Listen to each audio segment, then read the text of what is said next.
The morning air in Portland was crisp and unforgiving.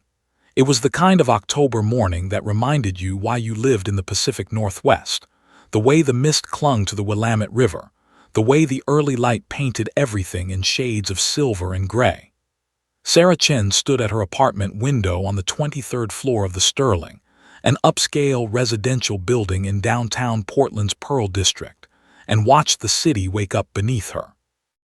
At 5 in the morning, the streets were nearly empty. A few joggers passed below. A delivery truck made its slow way down the avenue. The world was still quiet, still belonging mostly to the night. She loved this time. Sarah had always been a creature of routine and precision. Her therapist would later note in confidential files that this precision had been both her greatest strength and perhaps her greatest vulnerability. Everything in her life followed a pattern, a carefully choreographed dance that she'd perfected over 28 years of living. Wake at 5, jog for 45 minutes, shower, coffee, black, no sugar. Check her flight manifest 3 times. Arrive at Portland International Airport by 10:00 a.m. for a noon departure. Never be late, never be unprepared, never disappoint. Her apartment reflected this philosophy. Walking through the 1,200 square feet of space was like walking through a museum of controlled living. The kitchen gleamed. The bedroom had a bed that was made military style, corners tucked so precisely you could bounce a coin off the fitted sheet, a habit from her Air Force days that she'd never quite shaken. Her books were organized not alphabetically, but by subject and then by publication date. Her flight manuals occupied an entire wall, each one bookmarked with color-coded tabs indicating sections she reviewed regularly. She owned 7 pairs of identical black running shoes, each replaced after exactly 500 miles. The current pair she'd been wearing sat by the door, ready for this morning's run. Sarah Chen was what people called accomplished beyond her years. She'd graduated from UC Berkeley with honors, joined the Air Force immediately after, and spent 6 years as a fighter pilot before transitioning to commercial aviation. The transition was unusual. Most military pilots went to the major airlines immediately, but Sarah had wanted more. She'd wanted to prove something, though even she couldn't quite articulate what. So she'd taken a position with Pacific Airways, a regional carrier based in Portland, to build up hours and seniority before potentially moving to one of the majors. In 3 years with Pacific Airways, she'd become one of their most respected pilots. Passengers requested her flights. Other pilots sought her advice. The airline had already approached her about becoming a training captain, an honor typically reserved for much older, more experienced aviators. But Sarah's precision and control extended beyond her professional life. Her colleagues knew almost nothing about her personal world. She didn't attend the crew parties. She didn't date. She had acquaintances but no close friends. When people asked about her family, she'd smile politely and change the subject. Her apartment building had a gym on the 2nd floor, but Sarah had a membership to a private facility 20 minutes away because she preferred the controlled environment and the predictable crowd. Even her morning jogs followed the exact same route, down the same streets, past the same coffee shops that were just opening their shutters to the dawn. People who knew her well, and there weren't many, might have called her lonely. But Sarah would have said she was focused. On October 15, 2015, Sarah Chen woke at exactly 5:00 a.m., as she did every morning. She'd been scheduled for Flight 237, a regional route from Portland to Seattle departing at noon. It was a flight she'd flown dozens of times. The weather forecast called for clear skies and light winds. Everything pointed to a routine day. She spent the next 37 minutes going through her morning ritual with the same care she applied to everything else. She pulled on her running clothes, gray athletic tights, a black long-sleeved technical shirt, her current pair of black Nike running shoes. She drank a glass of water and stepped out of her apartment at 5:47 a.m., exactly as she had on 1,095 previous mornings. The building's lobby was empty except for Marcus, the night security guard, who was reading a thriller on the desk. He looked up as Sarah passed. "Morning, Miss Chen. Beautiful day for a run," Marcus said. He always said something like this. She always nodded politely in return. This morning was no exception. "Good morning, Marcus," she replied, pushing through the glass doors into the cool October air. The city was waking up. A few more people were out now. Sarah stretched her calves against a nearby wall, moving through a routine she'd developed years ago. She ran through the checklist in her mind. Shoes properly tied, hair secured, phone left at home on the charger where it always was during her run. She didn't like being interrupted. She didn't like people knowing where to find her during this sacred hour. The run was the one part of her day where she existed entirely for herself. Not as a pilot, not as a professional, not as anything other than a body moving through space. She set off down Pearl Street, heading toward the river. The morning was so beautiful it almost hurt to look at it. The kind of morning that made you feel alive, made you grateful for the simple fact of existence. Other runners passed her, a couple in matching Nike gear, an older man with a dog, a young woman with purple earbuds. Nobody paid her attention. Why would they? She was just another jogger in a city full of joggers, one anonymous figure among millions. By 6:32 a.m., Sarah had completed her usual route and was heading back toward the Sterling. Her pulse was elevated but controlled. Her breathing was steady. Everything was exactly as it should be. She passed the same coffee shops she always passed, now busier as morning shift workers arrived. She heard a street musician tuning a guitar. She smelled fresh bread from a bakery that had just unlocked its doors. Everything was normal. Everything was routine. Everything was exactly the same as it had been the morning before, and would be the morning after. At 6:47 a.m., Sarah Chen walked back into her apartment building. Marcus waved from behind his desk as she passed through the lobby. She waved back without slowing down. She took the elevator to the 23rd floor. She entered her apartment, locked the door behind her, and initiated her post-run routine. Shower, towel, fresh clothes. She laid out her flight uniform, sharp navy blue with her pilot's insignia, on her bed. She made coffee. She reviewed her flight plan one more time, even though she'd already reviewed it twice the night before. At 8:15 a.m., Sarah sat at her kitchen table with her coffee, looking out at Portland spread below her like a kingdom. She had 3 hours and 45 minutes before she needed to be at the airport. Everything was perfect. Everything was in order. She had no way of knowing that she was living the last normal moments of her life. She had no way of knowing that the routine she'd built with such care, the precision she'd cultivated like a garden, would soon dissolve into mystery. In a few hours, she would disappear. And no one would ever fully understand why. The coffee had gone cold 3 hours ago. Michael Chen stared at it anyway, watching the surface tension create a thin film of oils across the top. He was in his home office, a converted spare bedroom in the Beaverton, Oregon home he shared with his wife Rebecca and their 4-year-old daughter, also named Sarah. The office was less a place of work and more a shrine to obsession. Every wall held photographs. Every surface held case files. His desk was cluttered with printouts from missing persons websites, notes scribbled in his own handwriting, and copies of police reports he'd requested so many times that the officers at the Portland Police Bureau knew him by name. The calendar on the wall showed October 2015 circled in red. That was the month Sarah disappeared. Beneath it, Michael had written in thick black marker, 2,556 days. That was how many days it had been since his sister had vanished. He updated the number obsessively, sometimes twice a day, as if keeping count gave the disappearance meaning, as if the tally somehow brought him closer to understanding. Michael had always been the overlooked sibling. Sarah was the bright star, decorated Air Force pilot, professional achiever, the kind of person who walked into a room and commanded attention simply by existing. Michael was the quiet one. He'd become an engineer, a good one, but his accomplishments never seemed as shiny, as impressive. When Sarah disappeared, the entire family had suddenly revolved around her absence. In death or disappearance, she'd finally consumed everything. And Michael had decided that if he couldn't be impressive like his sister, he would at least be tireless in finding her. In the beginning, the first few weeks, Michael had barely slept.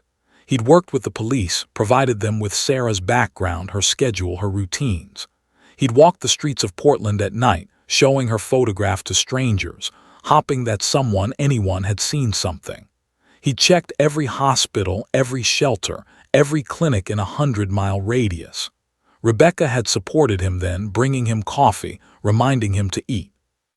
But weeks turned to months, and months turned to years, and the searching never stopped. By year 2, Michael had spent nearly $40,000 on private investigators. He'd mortgaged his 401k.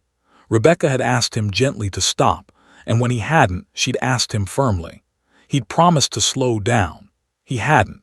Instead, he'd become more creative in his obsession. He'd learned to use dark web forums where missing persons cases were discussed by amateur detectives and professionals alike. He'd connected with other families who'd lost people, forming an informal network of obsessives just like himself. He'd learned more about investigative techniques than some working detectives knew. Rebecca loved her husband, but she watched him disappear in his own way slowly over years. She watched him come home from his engineering job and immediately go to his office to search forums, send emails to private investigators, update his missing sister website. She watched him miss dinner with his parents because he was following up on a lead that would inevitably go nowhere. She watched him take the money they'd saved for a house and pour it into searches that turned up nothing. The birth of their daughter changed something, though not in the way Rebecca hoped. When little Sarah was born in 2017, Michael wept, but his tears were complicated. He held his infant daughter and saw both the miracle of new life and the absence of his sister. He named the girl Sarah without asking Rebecca, just announcing it as if it were already decided. Rebecca had cried that night silently, understanding what it meant. Their daughter would live in the shadow of Sarah's disappearance. She would be named after a ghost. By year 4, Michael had developed a routine within his routine. Every morning before work, he spent an hour online. He checked message boards. He reviewed his missing persons website, which got maybe 50 hits a week, mostly from people looking for their own lost loved ones, hoping Michael's strategy might work for them. He reached out to Sarah's old colleagues, her friends, the few people who knew her, sending them follow-up emails asking if they'd remembered anything new. Most had long ago stopped responding. A few replied out of pity or obligation, repeating information they'd already given to police years before. At work, Michael excelled. This was his secret weapon against complete dissolution. He threw himself into his engineering projects with the same intensity he applied to finding Sarah. His boss noticed he was especially brilliant when working on complex problems. He didn't know that Michael had learned to compartmentalize, work mind and obsessed mind. The two existed side by side, never quite fully integrated. Michael earned a promotion in year 5, though he almost turned it down because it would require more hours, fewer hours for searching. Rebecca suggested therapy. Michael agreed to it. The therapist was competent and kind, and for 6 months, Michael went to her office and discussed his obsession, but nothing changed. The therapist helped him understand why he was searching, not helped him stop searching. Understanding the psychology behind the obsession didn't make the obsession any less real or demanding. The hardest part, he would later tell people, wasn't the not knowing. It was the false hope. Every few months there would be a sighting. A woman matching Sarah's description had been spotted at a rest stop in Idaho. A pilot named Sarah Chen had been seen getting off a bus in Sacramento. Each lead would spiral through his mind, through the police database, through private investigators. Each would eventually dead end. Each would cost him money he didn't have and hope he couldn't afford to lose. But he couldn't help himself. What if the next lead was real? By year 6, Michael had become a different person. Rebecca didn't recognize him anymore. Their marriage, once warm and full of laughter, had become a careful dance around his obsession. They still loved each other, but the ease had vanished. They made love less frequently. They talked about anything except Sarah. Rebecca joined a support group for families of missing persons, not because she needed support for Sarah, but because she needed support for living with Michael. Little Sarah, now 7 years old, knew her aunt only through photographs and stories. She didn't understand why her father cried sometimes for no reason. She didn't understand why her mother looked so tired. She sensed somehow that she carried a ghost's name, that she was a replacement for something lost, a pale echo of someone important. Michael kept searching anyway. By the 7th year, the burns had turned to scar tissue. The obsession had become background noise, a constant hum that he barely noticed anymore. He'd made peace of a sort with the possibility that he might never know what happened. This peace was its own kind of torture. On a gray November evening in 2022, Michael was in his office, updating his database when his phone rang. The voice on the other end was calm and professional. A park ranger in Montana. A woman found in the forest. DNA confirmation pending, but it looked promising. Michael's hands shook as he held the phone. 7 years of silence was about to end. And he had no idea if he was ready for what came next. The drive from Portland to Missoula, Montana took 12 hours. Michael drove it in 11, stopping only for gas and terrible coffee at a truck stop in eastern Oregon.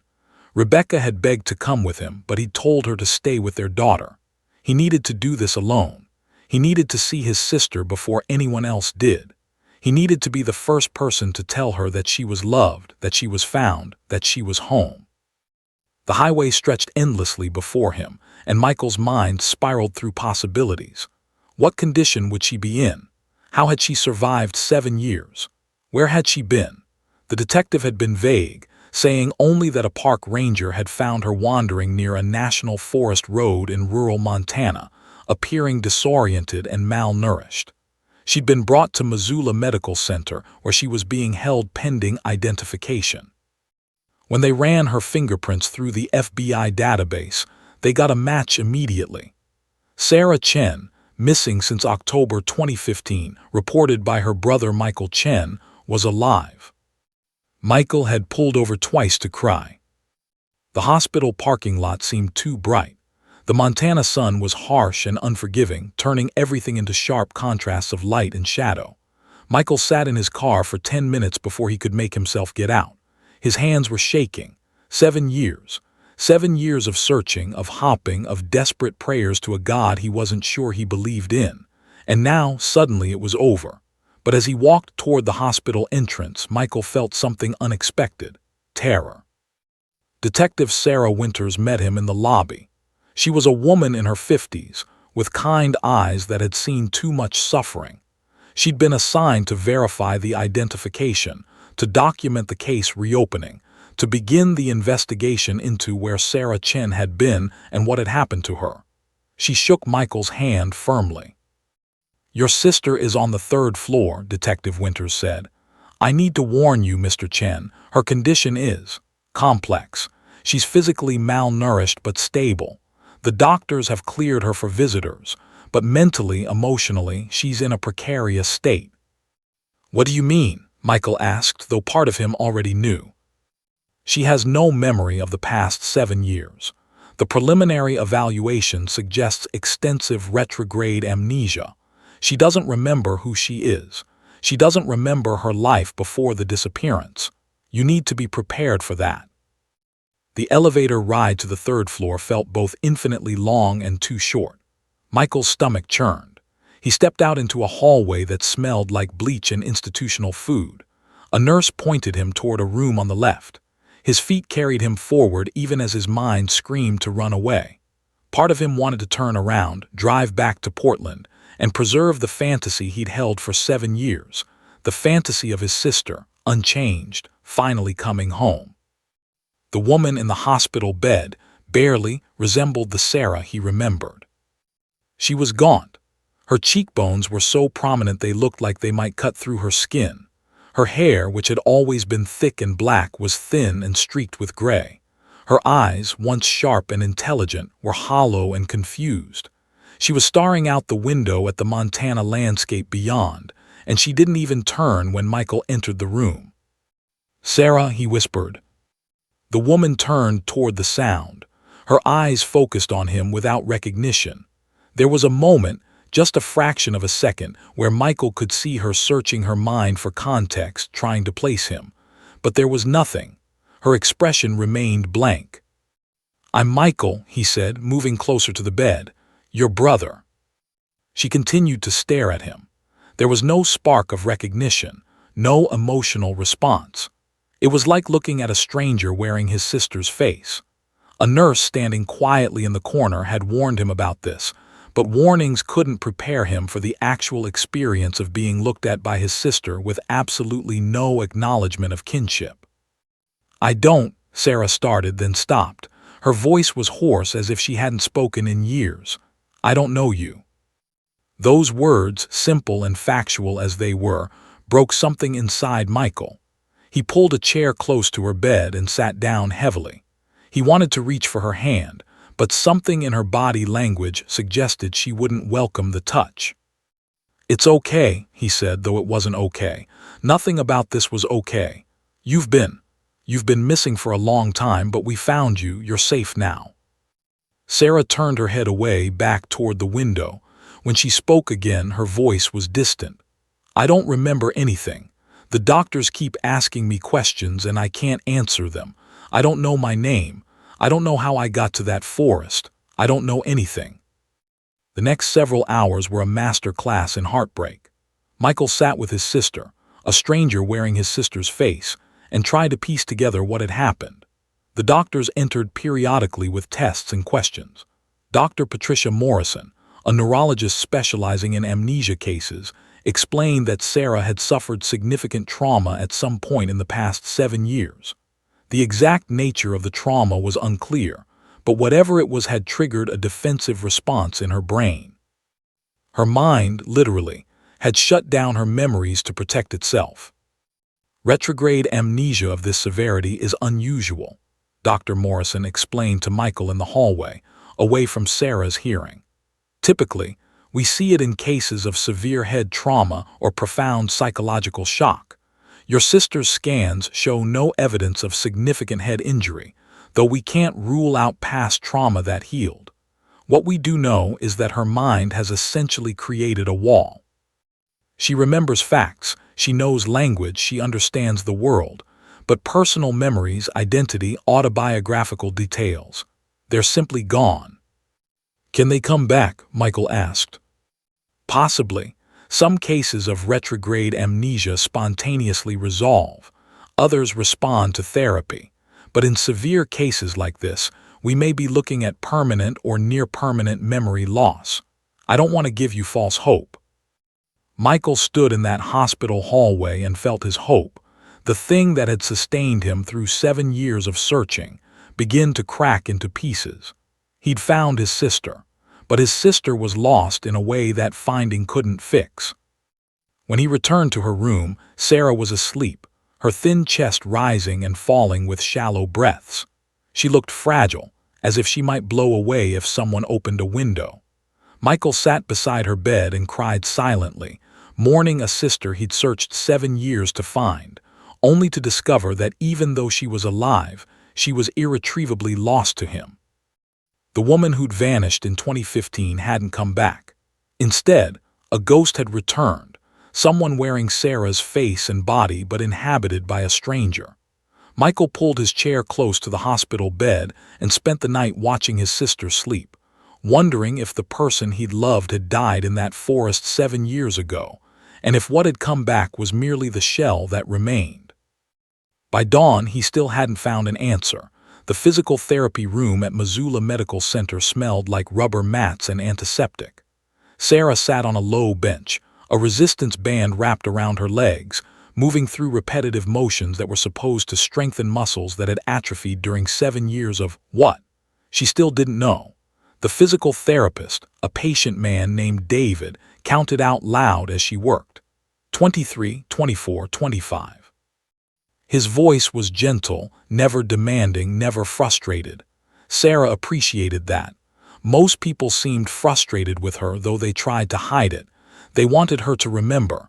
She wanted her to remember, but wanting didn't make it happen. By the second week in the hospital, Sarah had accepted a strange new reality. She was a stranger to everyone, including herself. They told her she was 28 years old, though she felt ageless, untethered to any particular point in time. They told her she was a pilot, and something in that word resonated, a deep, cellular recognition that made her hands want to move in certain ways, that made her understand technical diagrams without anyone explaining them. But she couldn't remember flying. She couldn't remember any single flight, any takeoff, any landing. The knowledge existed in her body like a phantom limb sensation, present but impossible to grasp. Dr. Patricia Morrison ran her through a series of cognitive tests twice a week. Patricia was a neurologist in her early 60s with silver hair pulled back in a practical bun, and an intensity in her eyes that suggested she took her patients' minds as seriously as neurosurgeons took their brains. She was kind, but she was also clinical. She measured Sarah's progress in percentages and neural response patterns, not in emotional milestones.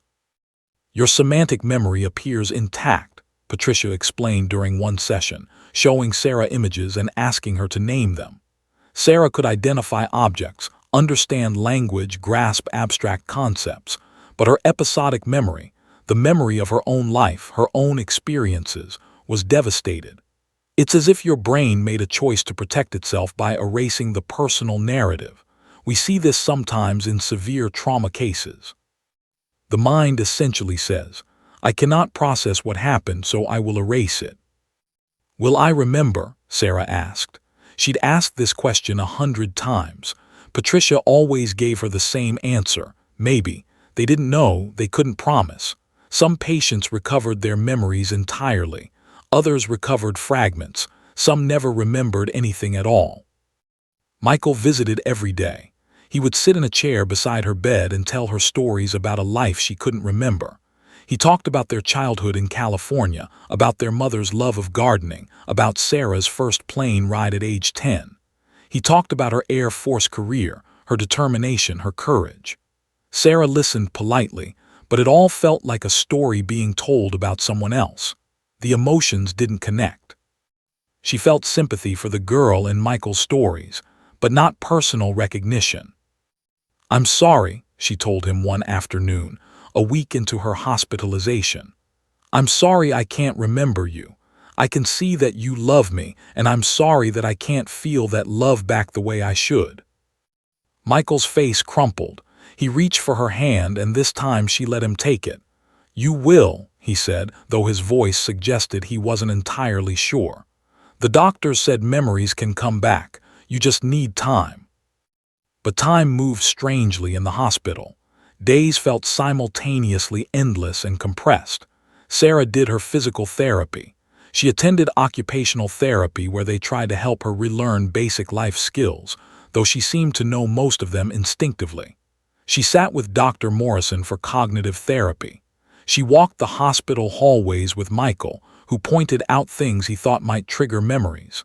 Nothing did. The past remained sealed off, a vault she couldn't access no matter how hard she tried. 2 weeks into her recovery, something shifted.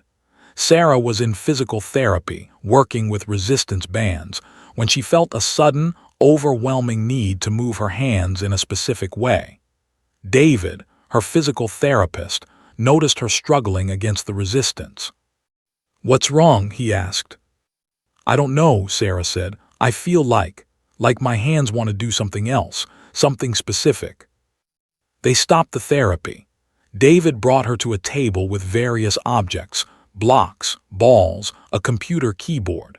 Sarah's hands moved across the keyboard with surprising precision, typing sequences of numbers and commands that made no conscious sense to her, but that her fingers knew perfectly. "You're typing code," David said, surprised.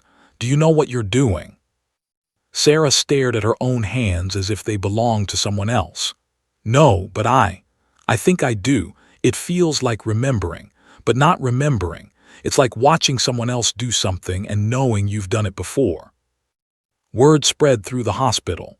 Dr. Morrison came to observe. She watched as Sarah's hands moved through complex technical sequences without her conscious understanding. "This is actually a positive sign," Patricia said. "Your procedural memory, the memory of how to do things, appears to be intact. It suggests that while your personal memories are suppressed, your skill memories are preserved. Your brain kept the knowledge and erased the identity." This discovery opened new possibilities. Over the following weeks, they tested Sarah systematically. She could fly a flight simulator with surprising competence, though she had no memory of being trained to fly. She could read aviation charts and understand complex mechanical systems. She could do mathematics at a high level. She knew languages, English, Mandarin, French, though she couldn't remember learning them. She was a woman of extraordinary competence with no memory of acquiring her competencies. But there were also strange gaps. She couldn't hold conversations about popular culture past 2015. She had no memory of current events. She was trapped in a psychological time freeze, her knowledge locked in the moment of her disappearance. She understood nothing about the 7 years that had passed. When Michael tried to explain smartphones and social media and the ways technology had changed, she listened with detached interest, as if he were describing an alien world. One afternoon, nearly 3 weeks into her hospitalization, Sarah sat in her hospital room watching a documentary about aircraft that was playing on the television. A fighter jet appeared on the screen, executing a complex aerial maneuver. She gasped. Her heart rate elevated. Something visceral had been triggered. "What is it?" Michael asked, startled by her reaction. "I know how to do that," Sarah said quietly, her eyes fixed on the screen. "I know exactly how to fly that plane. The G-forces, the instrument readings, the emergency procedures. I know all of it, but I can't remember when I learned it. I can't remember the planes I've flown. I can't remember any of it." She began to cry then, great heaving sobs that seemed to come from somewhere deep inside her, from the place where her identity should have been.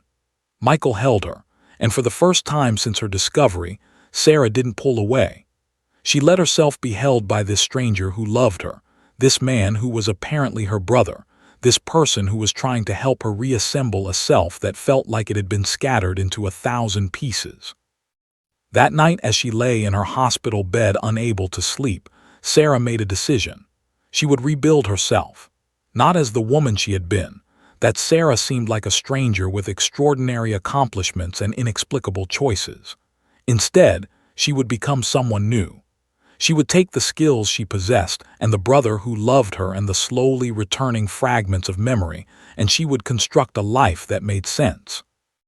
It wouldn't be the same life, but it would be a life. Portland International Airport hadn't changed. That was Sarah's first thought as Michael pulled into the employee parking lot on a gray March afternoon. The terminal building still stood with its characteristic geometric architecture. The runways still stretched into the distance like gray ribbons. The control tower still rose above everything else with its solitary dominance. But everything had changed. 7 years had passed. She had disappeared and been found.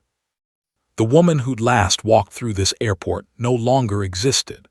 And yet the buildings remained exactly the same, as if time had frozen here while her life had shattered and reformed into something unrecognizable.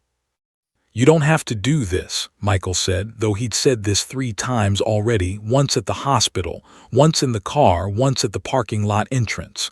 "We can turn around right now. There's no pressure." Sarah shook her head. She'd been discharged from the hospital 2 weeks earlier, her physical recovery deemed adequate. Mentally and psychologically, she remained a work in progress. Dr. Morrison had cautioned that returning to the site of her former identity might be triggering, but Sarah had decided that avoidance was a luxury she couldn't afford. Her brain had locked away her memories. The only way forward was to confront the spaces and places that had once defined her, hoping that something, anything, would crack open the vault. The employee entrance was the same route she'd walked 1,000 times, though she didn't remember walking it even once. Security recognized Michael, which surprised her until he explained that he'd come here repeatedly during her missing years, showing her photograph to anyone who might remember her, asking if they'd seen anything unusual that October morning.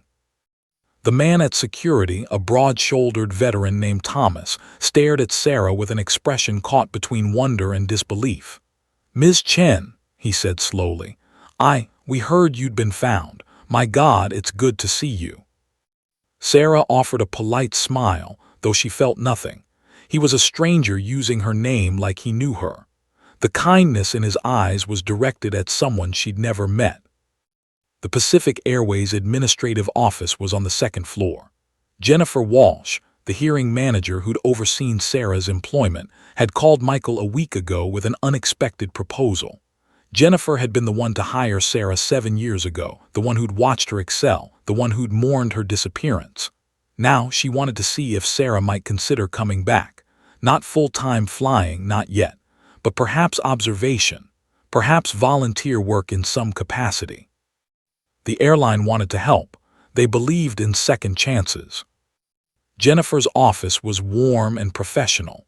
She was a woman in her mid-50s with kind eyes and genuine emotion that made Sarah uncomfortable. Jennifer hugged her, something Sarah tolerated rather than welcomed, her body remaining stiff in the embrace. "Sarah, I can't tell you how much this means," Jennifer said, settling into her chair. "I never stopped thinking about you. The whole airline mourned you, and now to have you back." Her voice trailed off, emotion catching in her throat. Sarah understood intellectually that she should feel gratitude. Jennifer had been important to her, though Sarah couldn't access that history.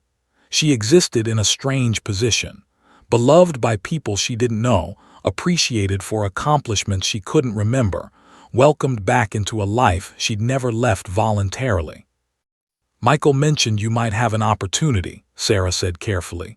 She'd learned to speak in measured tones, always slightly formal, never quite natural. It was safer that way. Jennifer nodded eagerly. "We have a cross-country flight tomorrow, Portland to Denver. One of our senior captains, James Riley, you might remember him, is flying. We thought it might help if you could observe from the jump seat. No pressure to do anything, just observe. See if it triggers anything, see if it feels right." Sarah felt something shift in her chest, a sensation that might have been fear or anticipation or both simultaneously. Flying. The one thing her body remembered even when her mind couldn't. The one skill that remained unambiguous and intact despite the catastrophic loss of everything else. "I want to do it," she said. Michael and Jennifer exchanged glances. They'd expected her to need time to consider. Instead, she'd answered immediately as if some part of her, some buried, instinctive part, had been waiting for exactly this opportunity. The rest of the afternoon passed in preparation. Jennifer arranged for her to receive a temporary employee badge. A flight attendant took her on a tour of the airport, showing her the crew lounge, the flight planning area, the dispatch office. Nothing felt familiar, and yet everything felt somehow right. Her feet moved with purpose through corridors she didn't remember but navigated intuitively. Her hands reached for information she didn't consciously access. Her body knew this place. That evening back at Michael's house, Sarah couldn't sleep. She lay in the guest room. Michael had insisted she stay with them rather than rush into living independently, and stared at the ceiling. Tomorrow she would return to the cockpit, not as a captain, not as a pilot. As an observer, a passenger, a ghost haunting her own life. But her hands knew what to do. Her instincts remained intact. She was afraid and exhilarated in equal measure. She thought about the woman who'd walked into this airport 7 years ago, the woman named Sarah Chen who disappeared without explanation. That woman had been competent and isolated, and somehow desperate enough to vanish completely. Sarah didn't understand that desperation. She didn't understand what could drive someone to choose disappearance over confrontation. But she wondered if maybe, in the months to come, some fragment of memory might illuminate that choice. At 4:00 a.m., she gave up on sleep entirely. She dressed carefully in the clothes Jennifer had provided, a new uniform, darker than she remembered, though she couldn't actually remember what uniform looked like. She looked in the mirror and saw a stranger in a pilot's uniform, a woman playing a role she was supposed to have lived. Michael drove her to the airport in darkness. The pre-dawn hours at Portland International Airport were quiet, peaceful.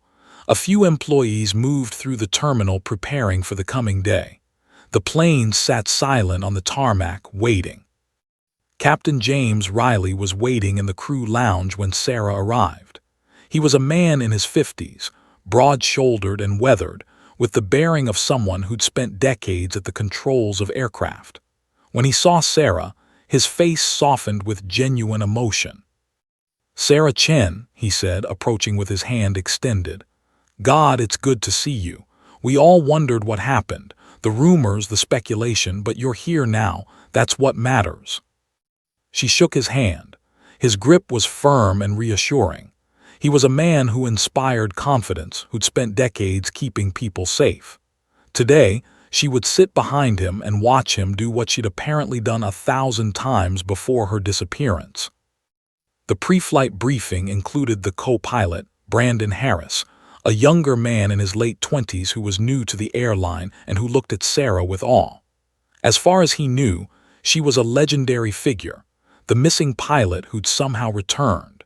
She was mythologized in his mind, transformed by absence into something greater than she'd probably ever been in life.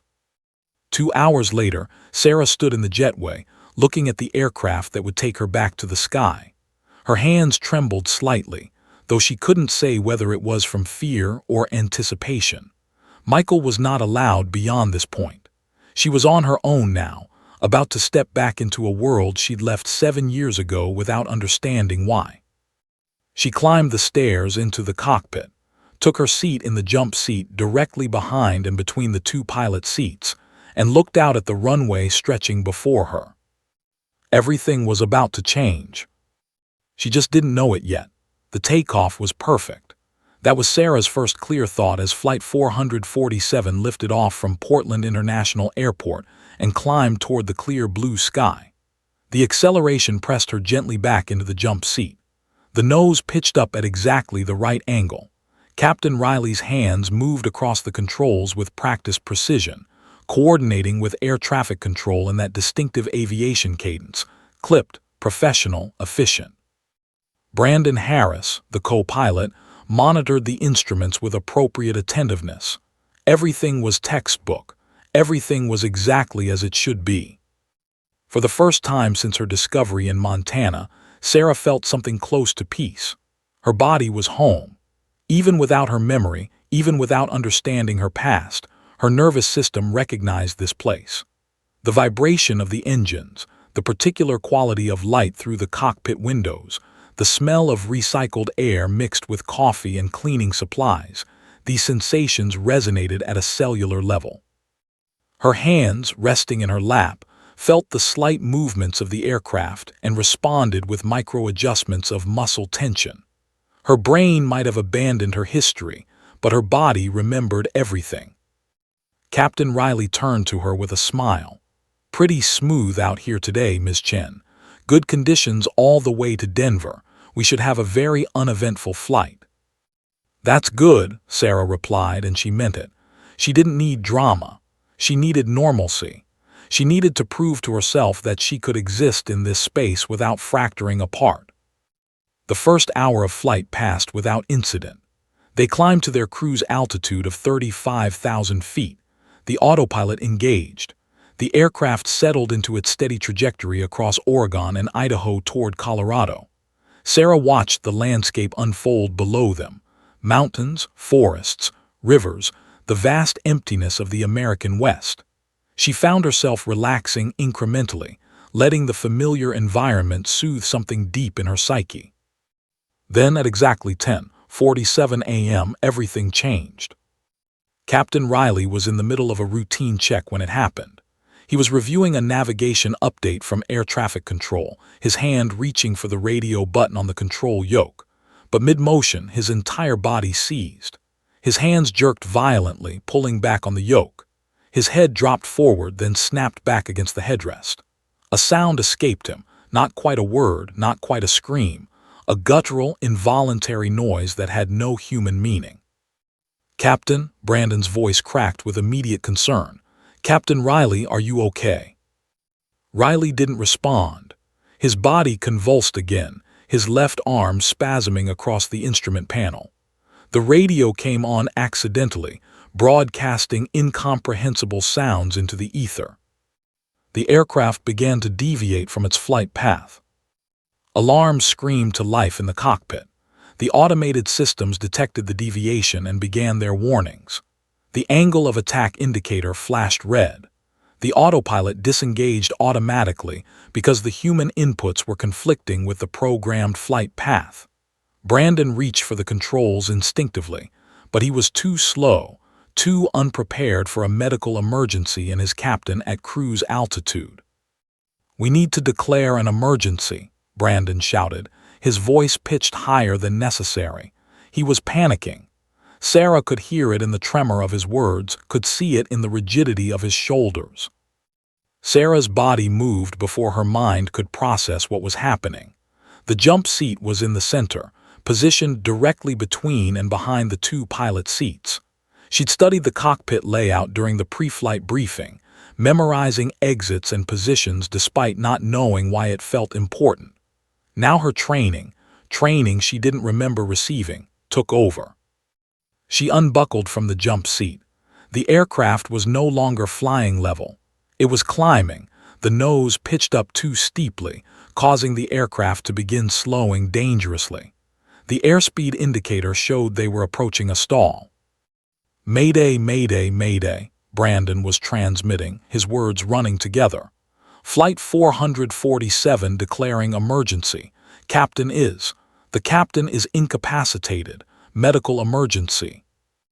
Denver Center responded immediately. "Flight 447, roger your mayday. Say your position and current heading." We're. Brandon fumbled with the navigation. He was frozen by the magnitude of the moment, by the weight of 200 passengers and crew depending on his ability to function under pressure he wasn't trained for. "We're approximately 120 miles northwest of your airspace descending." "No, we're climbing. We're in a climb." Sarah was moving now, her hands reaching out to steady herself as the aircraft pitched higher. Captain Riley had gone slack in his seat, his body convulsing slightly, his eyes rolling back. She could see the telltale signs of cardiac distress, the pallor, the involuntary movements, the absolute unresponsiveness. He wasn't coming back. Not in the next few critical seconds, possibly not at all. The aircraft was climbing too steeply. The airspeed continued to decrease. They were approaching a stall, a condition where the wings lose their lift because the aircraft is flying too slowly. At 35,000 feet, a stall was potentially catastrophic. "I've got it," Sarah heard herself say. Her voice was calm, steady, authoritative. It was the voice of someone who'd given commands in cockpits before, someone who understood the weight of responsibility. "Brandon, I've got the aircraft." "What? No, Sarah didn't wait for permission. She took the controls. Her hands moved from emergency awareness to active control, pushing forward on the yoke to reduce the pitch angle, banking the aircraft to level the wings. Brandon was staring at her in shock. "Help me get the captain out of the seat," Sarah commanded. "And call it out. Tell them we have a pilot observer taking the controls." Brandon acted on instinct, unbuckling Captain Riley and attempting to move his convulsing body out of the way. Riley was deadweight, heavy and uncoordinated, his body still in the grip of whatever medical event had struck him. But together, Sarah and Brandon managed to pull him partially out of the seat, enough to clear the controls. Sarah's hands flew across the cockpit with muscle memory that transcended her amnesia. She initiated descent procedures. She corrected the flight path that Brandon's panicked inputs had distorted. She communicated clearly with Denver Center, her radio calls precise and professional. "Denver Center, Flight 447. Captain has suffered a medical emergency, presumed cardiac event. I'm taking the aircraft. Current position, 120 miles northwest of your airspace, descending to 25,000 feet. Requesting immediate divert to nearest suitable airport." There was a moment of silence on the radio. Then, Flight 447, Roger. Stand by for vectors to Grand Junction Regional. Say your position as pilot in command. Sarah's hands were steady on the controls. The aircraft was responding to her inputs exactly as it should. The airspeed stabilized. The descent became controlled. Behind her, Brandon was attempting to provide basic first aid to Captain Riley, loosening his collar, placing him in the recovery position, requesting the flight attendant bring oxygen. Grand Junction is 11 miles ahead, Flight 447, Denver Center came back. You're cleared for immediate landing. Emergency vehicles standing by. Roger that, Grand Junction. Flight 447 is proceeding for emergency landing, Sarah confirmed. She could feel 178 pairs of eyes on her from behind the cockpit door. She could feel the weight of expectation and fear and desperate hope, but her focus remained absolute. She'd trained for this, though she couldn't remember the training. Her body knew what to do. Her mind had been locked away, but her instincts remained free. The runway appeared before her, a beautiful stretch of asphalt that suddenly represented safety, sanctuary, redemption. Sarah aligned the aircraft perfectly, maintaining the correct descent rate, managing the speed, positioning everything for the smooth landing that would save everyone aboard. The wheels touched the runway at 10:51 a.m. For a moment, there was absolute silence in the cockpit. Then, from the main cabin, it began. Applause, cheering, people crying with relief. Sarah remained focused, taxiing the aircraft to a safe position and bringing the engines to idle. Only when the parking brake was set and the engines were shut down did Sarah allow her hands to stop shaking. She just saved 200 lives. She had no memory of being trained to do it, but her body had known exactly what to do. And somehow, that would change everything. The emergency vehicles were waiting when Flight 447 came to a complete stop. Ambulances with sirens, fire trucks with lights flashing, police cars positioned at tactical distances. The aircraft was surrounded by controlled chaos, everyone moving with purpose, everyone focused on one objective: get Captain Riley medical attention. The paramedics rushed into the cockpit with their equipment, their professionalism a stark contrast to the ordinariness of the moment before. Captain Riley was alive but unresponsive, his cardiac event having left him in a critical state. Sarah sat in the jump seat, her hands still gripping the armrests, unable to release them. Her body was shaking with the adrenaline crash of survival, of crisis averted, of 178 lives saved. The paramedics pushed past her, moving with practiced efficiency. One of them, a woman with kind eyes and a gentle touch, placed a hand on Sarah's shoulder. "Are you hurt?" the paramedic asked. Sarah couldn't answer. She wasn't hurt physically, but something inside her had cracked open. The vault that her mind had constructed so carefully was fracturing. Memories were beginning to bleed through the cracks like water through a broken dam. Brandon Harris was being interviewed by the National Transportation Safety Board investigator within minutes of the aircraft coming to a stop. He kept repeating the same phrase, She knew what to do. I've never seen anything like it. She was so calm. She saved all of us." Michael had been waiting in the Portland terminal when the news came through. His phone had exploded with notifications, news alerts, calls from colleagues, messages from people he hadn't heard from in years. His sister, the missing pilot, had just saved a plane full of people. The irony was almost too much to bear. She'd been lost for 7 years, found only to prove that in some fundamental way she'd never been lost at all. He drove to Grand Junction, racing across the high desert of Oregon and Idaho, covering in 8 hours what would normally take 10. He needed to see her. He needed to understand what had happened. He needed to know if this moment meant what he thought it meant.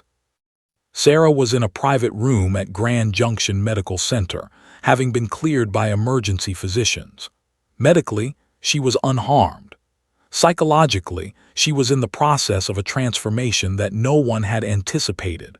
The stress, the adrenaline, The absolute demand placed on her nervous system had done something that 7 weeks of therapy couldn't accomplish. She was remembering. The memories came in fragments at first, disconnected and strange. She was sitting on a hospital bed, still wearing her uniform when the first clear memory surfaced. She was in a car. Night, mountains, rain on the windshield. The car was spinning, metal screaming. Pain. She gasped, her hand flying to her head as if she could physically contain the memory. A nurse rushed in, thinking she was having an adverse reaction. "It's okay," Sarah whispered. "I'm okay, I remembered something." The nurse called Dr. Morrison immediately. Patricia was in Denver, presenting at a neurology conference, but she caught the first flight back to Grand Junction. She arrived at the hospital 4 hours later, moving with purpose into Sarah's room. "Tell me everything," Patricia said, pulling up a chair. "Every fragment, no matter how small or disconnected it seems." The memories were coming faster now, triggered by her consciousness trying to process what had happened in the cockpit. Sarah's hands had known how to fly because they'd flown before. Her voice had known how to command because it had commanded before. The muscle memory had been so powerful, so ingrained, that it had overridden the amnesia. And somehow, using those instincts, something in her brain had begun to unlock. "I was driving," Sarah said slowly, her eyes closed as she tried to grasp at the images. "There was an accident, I remember. I remember being afraid, being confused. There was a person, a man. He helped me." "What was his name?" Patricia asked gently. "I don't know, I can't see his face, but I remember being lost.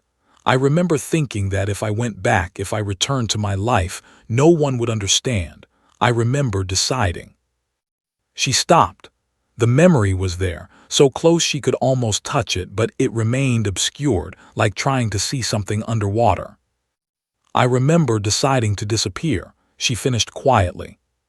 Patricia made notes, her clinical mind processing what Sarah was saying through the lens of neuroscience. "Dissociative fugue," she murmured. "A traumatic event, severe psychological distress, and a deliberate choice to flee and abandon identity. The amnesia wasn't purely physiological. Your mind chose to forget because remembering was too painful." Sarah opened her eyes. "But I'm remembering now." "Yes.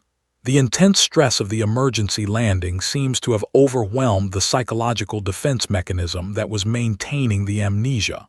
Your brain, faced with immediate life-or-death circumstances, prioritized survival over protection. And in doing that, it began to crack open the sealed vault." Over the next 12 hours, more memories surfaced. Sarah remembered her childhood with Michael, specific moments, specific conversations. She remembered her mother's garden in California. She remembered her Air Force training, the grueling days at flight school, the triumph of her first solo flight. She remembered her determination to prove herself in a male-dominated field. She remembered the respect of her colleagues, the praise, the sense of accomplishment. And she began to remember why she'd run. There were fragments of a relationship that had ended badly.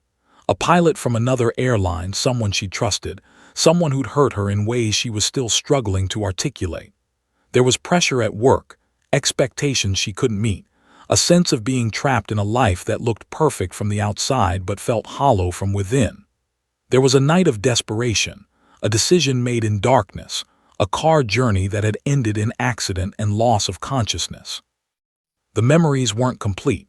There were still gaps, still blank spaces where her mind was too damaged or too protective to allow full recall. But the essential narrative was beginning to emerge. Sarah Chen had voluntarily disappeared because continuing to exist as Sarah Chen had felt impossible. The media discovered her story in the midst of her recovering memories.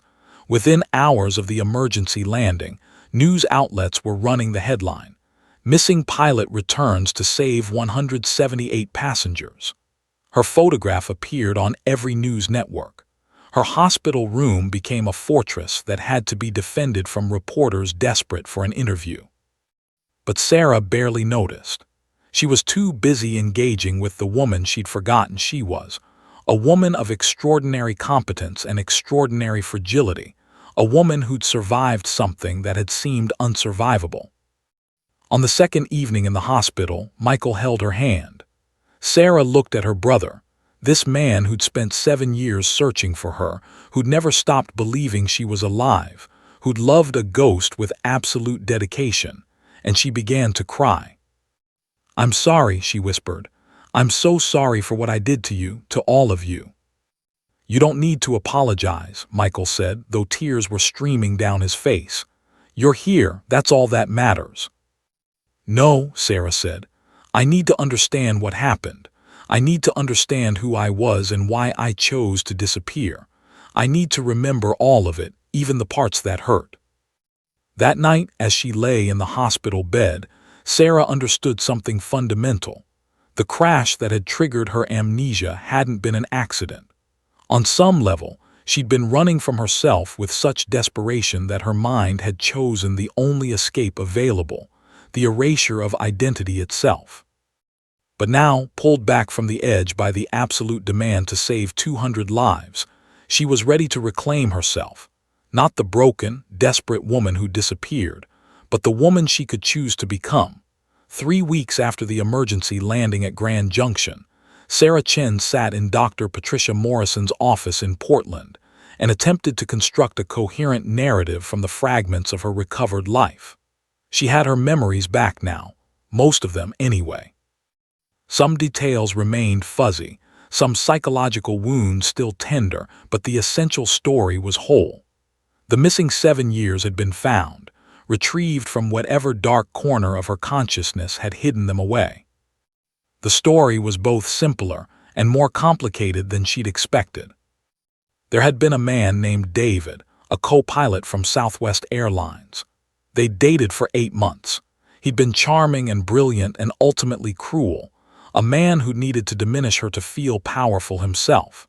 When she tried to leave, he'd threatened to make her look unstable, to spread rumors in the tight-knit aviation community that would destroy her career. She'd been 27, terrified, and convinced that her life as she knew it was finished. She'd taken a solo drive to think, to plan, to figure out how to reclaim control. Somewhere on a mountain road near the Oregon-California border, driving in darkness and rain, she'd made a choice. The choice hadn't been clear-cut suicide, though it had contained elements of that impulse. Instead, it had been a choice to abandon the person named Sarah Chen, to let that identity die so completely that no one could hurt her anymore. She'd driven faster and faster, losing control on a wet curve, and her consciousness had mercifully shut down upon impact. A man named Robert Chen, no relation, had found her unconscious in the wrecked vehicle. He'd owned a remote cabin nearby and had been an ER nurse before retirement. He'd helped her, nursed her back to physical health, and never asked questions. When she'd woken confused and unable to remember her own name, he'd suggested she might need to be found by the people who loved her. But Sarah had been too broken, too desperate to disappear completely. She'd slipped away from his cabin one morning and had simply walked into the forest, letting herself become lost to the world. The 7 years were still somewhat mysterious, even to Sarah. There were stretches of time she'd spent with groups of transient people moving through the Pacific Northwest. There were months she'd worked under different names at various establishments, motels, restaurants, small towns where no one asked questions. There were shelters in winter, forests in summer, a deliberate and systematic erasure of the woman she'd been.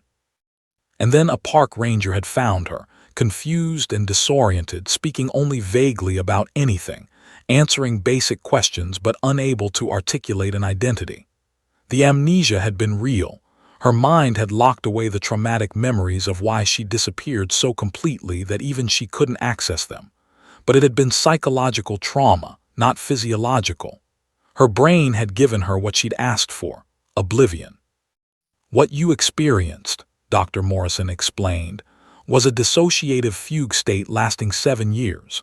Extraordinarily rare and extraordinarily severe, but not impossible. Your mind was protecting you from memories that felt unbearable. "But I'm not unbearable," Sarah said quietly. That was the lie I believed. That's what David made me believe. No, Patricia agreed. You're remarkably strong. Surviving 7 years homeless, rebuilding yourself from nothing, maintaining basic survival skills while your conscious mind was fragmented. That demonstrates extraordinary resilience. The media attention had been intense for about 2 weeks. Missing Pilot saves 178 lives, sold newspapers and generated clicks. But the narrative was incomplete and Sarah had made a decision to keep it that way. The details of her disappearance, her mental health crisis, her deliberate choice to abandon her identity, those were private. The public story was simple. She'd been missing, she'd been found, she'd answered her instincts when called upon. That was enough. More importantly, she'd had to answer harder questions for herself. She met with a trauma therapist 3 times a week, working through the complicated feelings about David, about the fear that had driven her to disappear, about the shame and the strength that had kept her alive. She worked with a neuropsychologist to understand how her brain had compartmentalized her memories, keeping her operational skills intact while erasing her personal identity. She worked with an aviation medical examiner to determine whether she could still fly commercially. The answer was yes. With proper support and ongoing therapy, she was medically and psychologically cleared to return to aviation. But that wasn't the question that mattered most. The question that mattered was whether she wanted to. 2 months after the emergency landing, Sarah stood in the same cockpit where she'd saved 200 lives. But this time, she wasn't there to observe. She was there to train. The FAA had granted her an emergency waiver allowing her to resume her captain's certification through an intensive retraining program. Pacific Airways had offered her a position, with the understanding that she'd work her way back into regular flying. The airline's faith in her was almost overwhelming. Captain James Riley had survived his cardiac event. He was recovering well and was expected to make a full return to flying within months. He'd asked to see Sarah before she began her retraining. "You saved my life," Riley had told her, his eyes wet with emotion. "You saved 200 people's lives. I'm never going to be able to thank you enough for that." Sarah had taken his hand. "You're the one who trained me. Well, some version of you, some version of my life. I didn't remember learning to fly, but when I needed to know, my body remembered for me. That's a gift you gave me." Now, sitting in the captain's seat with Riley supervising her retraining, Sarah moved through the procedures with a strange combination of familiarity and newness. Her hands remembered. Her mind understood. But something fundamental had shifted in her understanding of who she was. She wasn't the desperate woman who'd tried to disappear. She wasn't the amnesiac who'd been lost to herself. She was someone new, someone who'd been through fire and had chosen to walk back toward the light rather than remain in darkness. That evening, she met Michael and his family at a restaurant in Portland. Little Sarah, her namesake, was excited to finally meet her famous aunt. Michael's wife Rebecca was warm and accepting, having long ago forgiven the obsession that had defined their marriage during the missing years. Michael himself looked like a different person, lighter, as if a weight he'd carried for 7 years had finally been lifted. "I'm sorry," Sarah told him, the same apology she'd offered before, but this time it meant something different. "I'm sorry for the pain I caused you." "Stop," Michael said gently. "You didn't cause anything. You were in pain and you responded the only way you could. Now you're back and that's what matters." That night, alone in her apartment, a new apartment, unfamiliar, representing a fresh start, Sarah made a list of things she wanted to accomplish. Some were professional, regaining her full captain's certification, building back her flight hours, proving to herself that she could command an aircraft with competence and grace.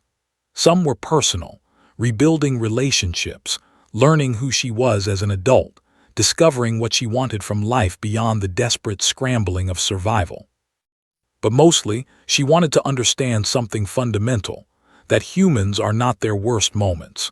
That trauma doesn't define capacity.